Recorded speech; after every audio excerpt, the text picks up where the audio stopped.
Alright guys, this is a first ride on this Yamaha YZF R3 2019 in matte black. At least the gas tank's matte, the fairings are matte, and the front windshield is matte back. So most of it, all of it is matte except this front piece right here and this side piece right there. Yeah, so let's do a little startup, give it a go.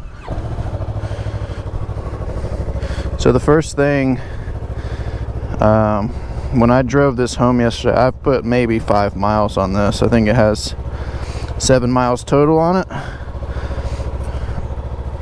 First thing I've noticed is how light this thing is. Like, talking about, if I had to guess, maybe mid 300s, if that. That's the first thing. Okay, and the second thing, I did buy this from my wife. This does feel super small compared to my S1000, which that's probably an obvious statement, but I've never been on a 300 super sport style bike. I started on a CB500F, which is a cool bike.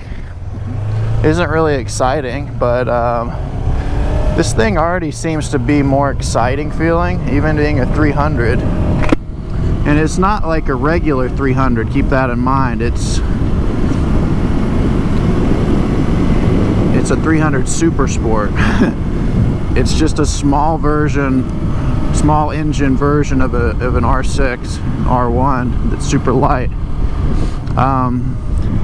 I don't feel like I'm having to kill it to go anywhere. I mean, I'm 210 pounds, and I'm not having trouble. I mean, my wife is gonna probably be able to go a lot faster on this than me, because she only weighs 120 pounds. So it revs to 13, as you probably see right there.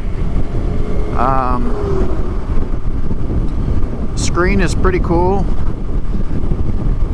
I like this digital and not analog. It's a nice touch. Riding position is not aggressive at all. Compared to an R6, I'm not really leaned over at all. It seems like a really good, just in my first opinion, a really good commuter bike that you can really, you know, pull its neck and not feel like it's gonna kill you. That's just my first impression. So let's see, I'm up at like the 5K range in 4th gear. So yeah, you give it gas and it's gonna go. It's just not going to do the same thing as a it doesn't rip your arms off, and it never will, and that's not what this bike was meant for, keep in mind. But yeah, I'm actually thoroughly impressed by the feel and the handling. So it wants to go down into a turn. I mean, this is a super sport bike in a small engine form. So let's go look down here at the controls. So standard horn, super loud, wow. Left and right turn signal, push it in to disengage. Your brights are trigger right up here, just like my S1000. And then hazards are right here on the right. So that's cool. Yeah, this is a fun little bike. I mean, being a more experienced rider, I mean, I'm gonna lean more towards a 600 Super Sport or a liter bike, but just to get on something and go, like, I don't think you can really beat something like this.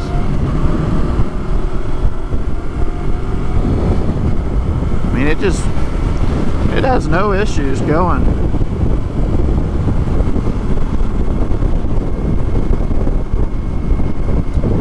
Today, it is gorgeous outside, by the way. In beautiful Raleigh, North Carolina. And there's no way that I wasn't going to take a bike out today. My wife is off getting her endorsement for this, so I have to go ahead and see if I can put some miles on it, so when she's actually ready to roll, we don't have to worry about the engine not being broken in.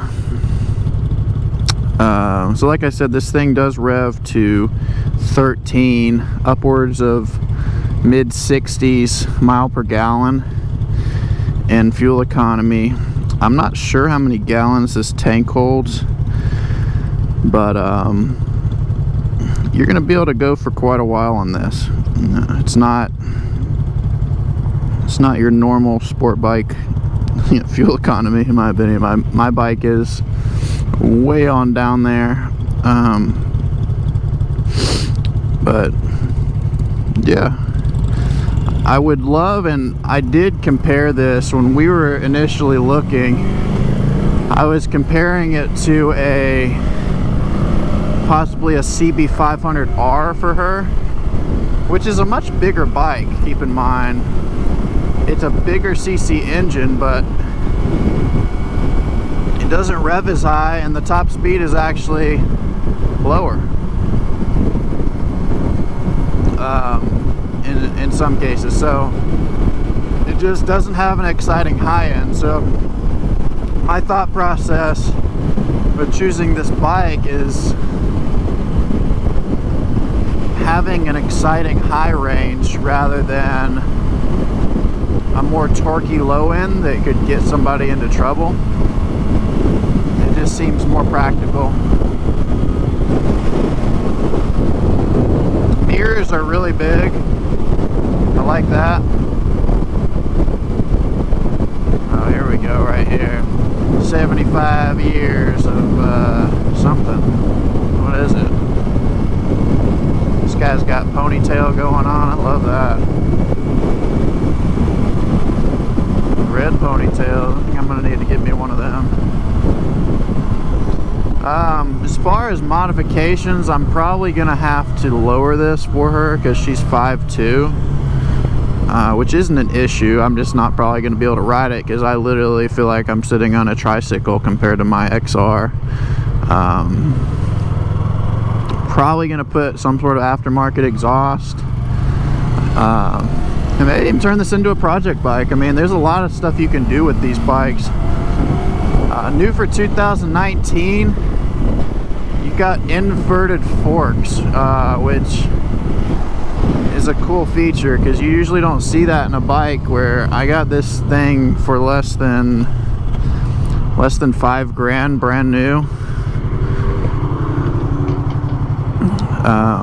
You just don't see that, so that's a cool option for sure. This is the first year that that's happened. Actually, the styling is different as well. I'll make sure to get some cool shots of it once I get off later. But yeah, so as you see my seating position, yeah, I'm not really geared out very well today. My kneecaps are going to be destroyed if I lay this down, but you got to do what you got to do. I'm pretty much, my legs are 90 degrees down almost. I mean, it's super low for me. The seat height on this is around 31 inches. The only other bikes that are close to the seat height stock are the CB500R and the Triumph Street Triples.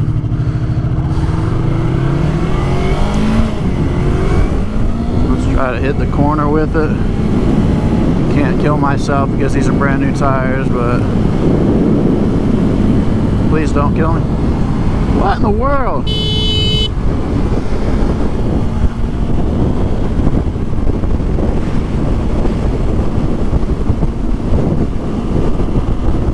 Yeah, my first experience almost dying on this bike already.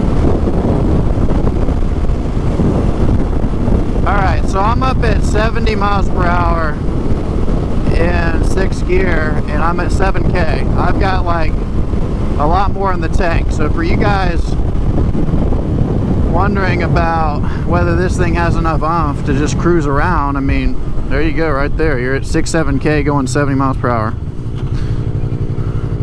This person better roll down their window and apologize to me for almost running me off the road. Yeah, I had to look for the horn real quick just because I had no idea where it was. I forgot where it was. It's in a different spot. It's on the thumb grip on the bottom on my bike. Oh, she's not even pulling up here because she doesn't want to look at me.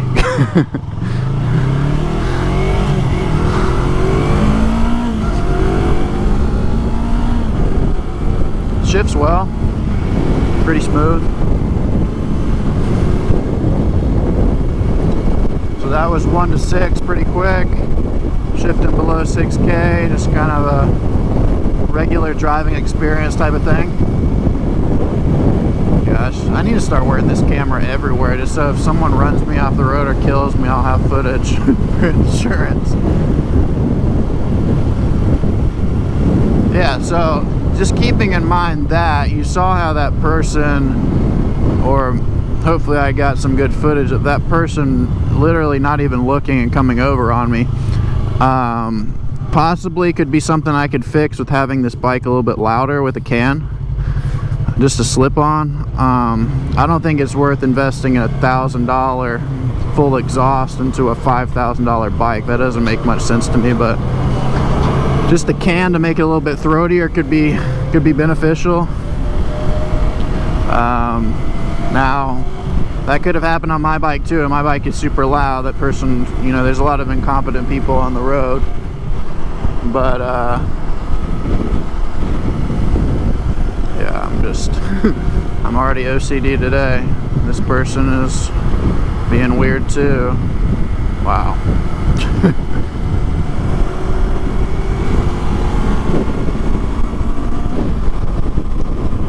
So I'm not gonna hit it super hard today. I mean, I might once or twice. I don't want to really tax the engine too hard. I mean, it has 13 miles on it, so it does feel really good. I don't feel like I'm getting beaten around. One thing I did notice when I had my CB500F naked bike is I got beat off the road like no one's business on that thing. And I think it was a combination of the ergonomics of the bike possibly not being I don't know, the line. I mean, it's a naked bike. I mean, it's going to be across the board, but the bike combination of naked bike with a super light weight, it was a cool beginner bike for me, but I did long trips on the highway on that thing, and it was not fun. But you can, for this bike, get a longer windshield, which is cool. Now, if I tucked in, I would literally break my back to this. I mean, my wife will probably be fine with the stock windshield. For a guy, personally, I would say probably get some sort of bigger windscreen if you're looking towards this. Yeah, there's a trike. But, so who is this bike for? After being on this, I would say this is a really good, really good beginner bike. It could be a second commuter bike for somebody that has something much larger engine and they just don't want to pull out and drive into the city with, or traffic. And then,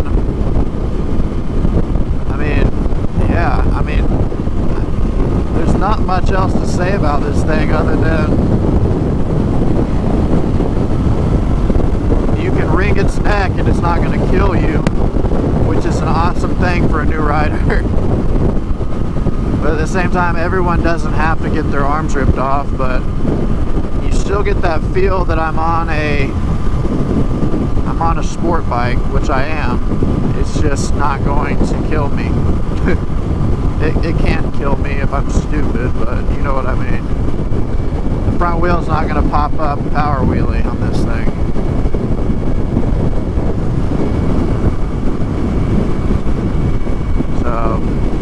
Yeah, if you guys don't know, I'm coming up right here on Garcia Moto, BMW, Ducati, KTM, an Indian dealership.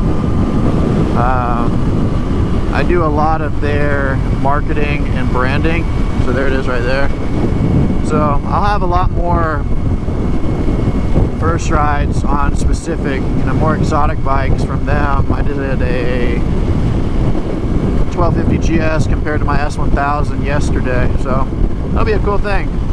So I'll pop back in on my ride home just to kind of get a feel for maybe doing a little bit more than I did. I'm just kind of getting a first impression on this thing.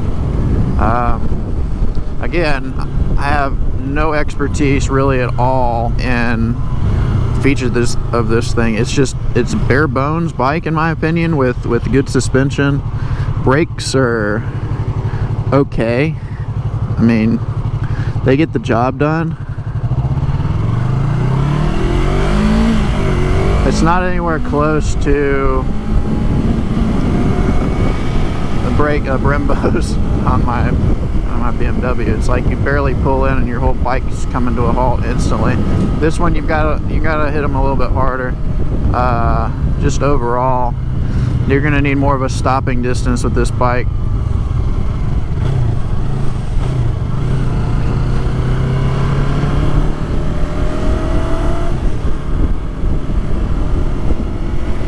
Let's see if we can give it a little go. Oh yeah. Fade through here.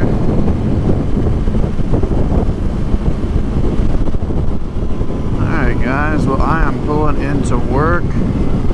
That feels good going over a big bump. But I will catch you on the flip side.